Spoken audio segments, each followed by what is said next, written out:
Sometimes in life we find ourselves asking ourselves a question. With all the minutiae of the Shmiras HaMitzvos in which we engage, what does HaKadosh Baruch Hu really want from us? And if we don't find ourselves asking that question, then we should remind ourselves, particularly as we approach the month of Elul, that we should be. And I think the answer is to be found in this week's Seder Re'eh.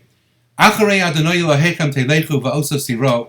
We're supposed to follow HaKadosh Baruch Hu. We're supposed to be in fear and awe of Him. Ve'es mesoset Shmo. We're supposed to study the Torah, to observe it, to keep fastidiously all of the mitzvos. Uvakalos Shmo. We're supposed to hearken to His voice. Va'oso savoda. We're supposed to engage in our avodas Hashem. And at the end of the day, where is that supposed to lead us? And the answer provided by the pasuk is uvos tidbakum, that we're supposed to cling to HaKadosh Baruch Hu. We're supposed to become one, as it were. How do you become one with HaKadosh Baruch Hu? So Rashi says uvos tidbakum hadbek bidracham. You have to cling to His mannerisms. You have to emulate Him. So that gomol chasadim, you have to reach beyond yourself and extend yourself beyond your own needs to others. Gomol chasadim, to engage in kindnesses, to help other people. Kvar mesim, to attend to the burial of the dead. They can't help themselves, they can't bury themselves. Bakar cholim, a person is sick. He or she is lonely, they're worried, they're concerned, they're not certain of their future.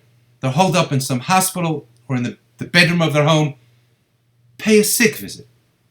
Ask them how they're doing. Try to cheer them up.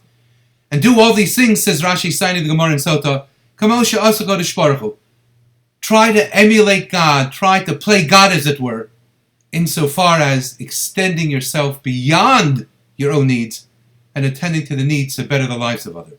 But comes along to Ibn Ezra, and in a few short words, he adds something that's, I think, it's terribly important. Says the Ibn Ezra, Uvosid Bakun, believe, do all of this in your heart, with your heart, Barosh Uvasof, at the beginning and at the end. And what does this mean?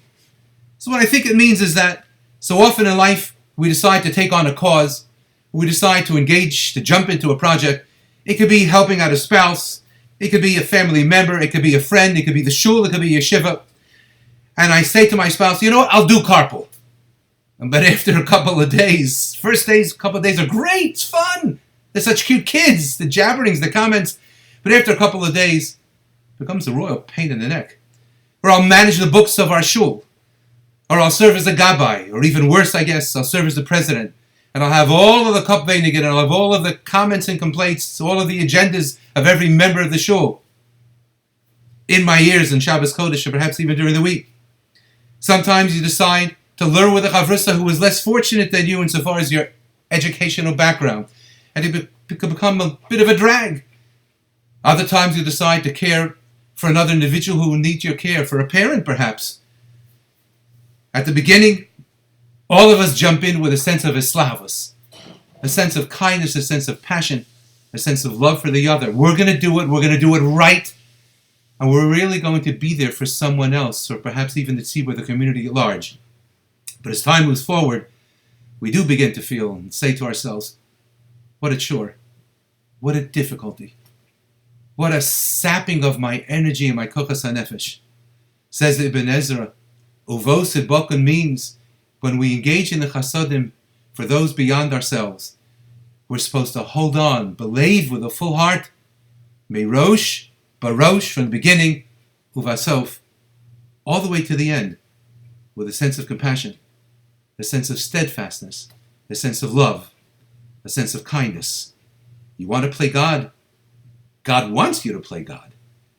But play God like Him, Barosh Uvasof, from beginning to end, trying to emulate Him as we try to better the lives of others on a day-to-day basis during the course of the year, and certainly in this month of Elul. Have a good Shabbat.